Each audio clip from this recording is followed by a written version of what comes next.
ब्रह्मा आगमन। दूसरा सर्ग। नारद की यह बात सुनकर वावशाद महामुनि वाल्मीकि ने अपने शिष्यों के साथ नारद की पूजा की। देवर्षि नारद वाल्मीकि द्वारा विधि पूर्वक पूजित होकर एवं उनसे अनुमति लेकर आकाश मार्ग से चले गए। नारद के देवलोक को चले जाने के थोड़ी देर बाद मुनि वाल्मीकि गंगा के समीप ही बहने वाली तमसा नदी के किनारे पर गए। मुनि वाल्मीकि तमसा नदी के किनारे पहुंचकर एवं बिना कीचड़ का जल देखकर पास बैठे हुए शिष्य से बोले, हे भरद्वाज, सुनो, यह तीर्थ बिना कीचड़ वाला है। यह वैसा ही रमणीय एवं स्वच्छ जल वाला है जैसा सज्जन पुरुष का मन होता है। हे तात, कलश रख दो एवं मेरा वलकल दे दो। मैं इसी उत्तम तमसा तीर्थ में स्नान करूंगा। महात्मा वाल्मीकि के ऐसा कहने पर गुरु द्वारा वलकल आदि ले चलने हेतु नियुक्त भरद्वाज ने उनका वलकल उन्हें दे दिया।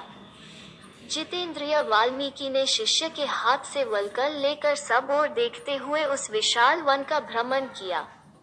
भगवान वाल्मीकि ने वन के समीप स्वस्थ क्रौंच पक्षियों का एक जोड़ा देखा जो चुपचाप इधर उधर घूम रहा था। वाल्मीकि मुनि के देखते हुए पापपूर्ण विचारों वाले एवं पक्षियों से वैर रखने वाले एक निषाद ने उस जोड़े में से नरपक्षी को मार डाला। खून से सने हुए शरीर वाले एवं धरती पर तड़पते हुए घायल पक्षी को देखकर उसकी मादा करुण स्वर में विलाप करने लगी।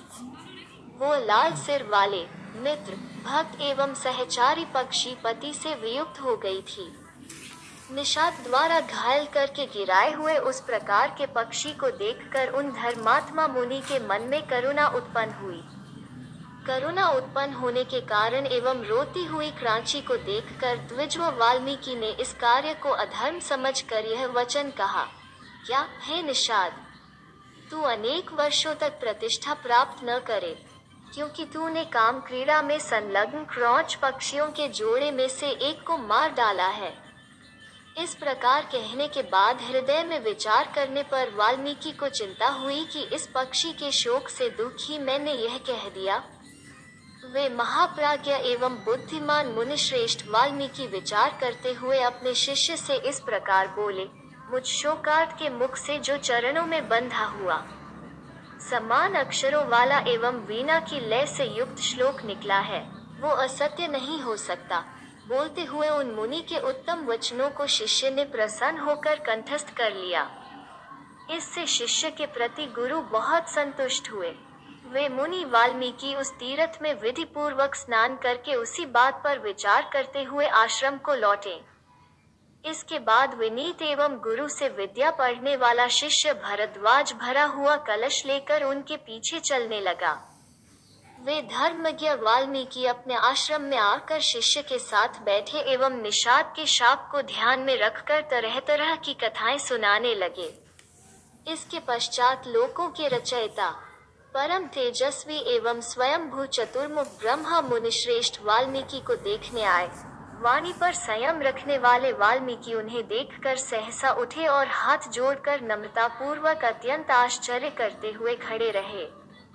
वाल्मीकि ने पाद्य, अर्घ्य, आसन एवं वंदना द्वारा ब्रह्मा की पूजा की। इसके बाद उन्हें विधिवत प्रणाम करके उनसे शारीरिक स्वास्थ्य के विषय में पूछा। भगवान ब्रह्मा ने पूजित होकर एवं आसन पर बैठकर वाल्मीकि ऋषि को भी बैठने की आज्ञा दी। ब्रह्मा की आज्ञा पाकर वे भी आसन पर बैठ गए। उन लोक पितामह साक्षात ब्रह्मा के आसन पर बैठ जाने पर वाल्मीकि ब्रह्मा में मन लगाकर ध्यान करने लगे। वैर ग्रहण करने वाली बुद्धि से युक्त पापात्मा निषाद ने कष्टकारक कार्य किया। वाल्मीकि उसी को विचारने लगे। निषाद ने अकारण उस प्रकार का सुंदर शब्द करने वाले क्रौंच पक्षी को मार डाला। वाल्मीकि बार बार उस क्रौंची की दशा एवं उस श्लोक के विषय में सोचने लगे, जो शोक संतप्त होने के कारण ही उनके मुख से अनायास निकल पड़ा था।